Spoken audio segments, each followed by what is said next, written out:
2 katao ang naiulat na patay habang nasa 16 naman ang sugatan sa salpukan ng L300 van at isang barangay service vehicle sa bahagi ng Purok 1, Barangay Masalong-Salong, Mercedes, Camarines Norte, hapon kahapon, Disyembre 10. Kinilala ni Police Captain Arthur Borja, hepe ng Mercedes Municipal Police Station, ang driver ng L300 na si alias RJ, 26 anyos, at ang driver ng barangay service vehicle na si alias Ned, 34 anyos, residente ng barangay Kulasi. Batay sa investigasyon, galing sa bayan ng Basud ang barangay service vehicle at pauwi na sa barangay Kulasi nang masakop nito ang kabilang linya na nagresulta sa pagsalpok sa kasalubong na L300 na mula naman sa nasabing barangay. Agad namang rumesponde ang Mercedes at Basud MDRRMO at isinugod ang mga sugatan sa Daet Provincial Hospital, ngunit sa kasawiang palad ay idineklarang dead on arrival ang isa sa mga pasahero ng dalawang sasakyan.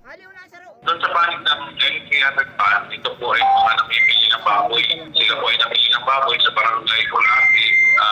Habang sila po ay pauwi sa bayan ng Daet, ayun nga po nasa lubog nila at nakabanggaan service vehicle na barangay Colati. Nakunta naman po ang mga pasahero ito ay mga barangay Tabot na talakayan, pagpapayapaan at pagkainsan na dinanang po sa bayan ng Paso. Lumalabas po sa investigation namin na human error po yung pinakadahilan ng aksidente. Iniimbisigan po natin kung ano yung bakit nangyari po yung ganong pangyayari. Initially, ganun po yung lumalabas sa investigation natin. Sa kasalukuyan ay nakauwi na ang ilan sa mga biktima na nagtamo ng minor injuries. Wala ring nagaganap pang pag-uusap sa pagitan ng dalawang panig patungkol sa kung sino ang mananagot sa nangyaring insidente.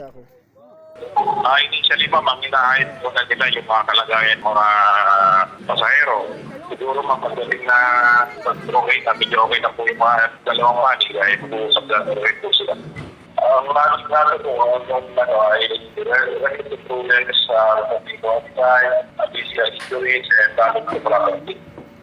Kaugnay nito, muli namang nagpaalala ang otoridad na ugaliing sumunod sa mga safety protocol sa pagmamaneho upang maiwasan ang ganitong mga insidente. Para sa mga balitang Tatak, Bicol, Elian Zon.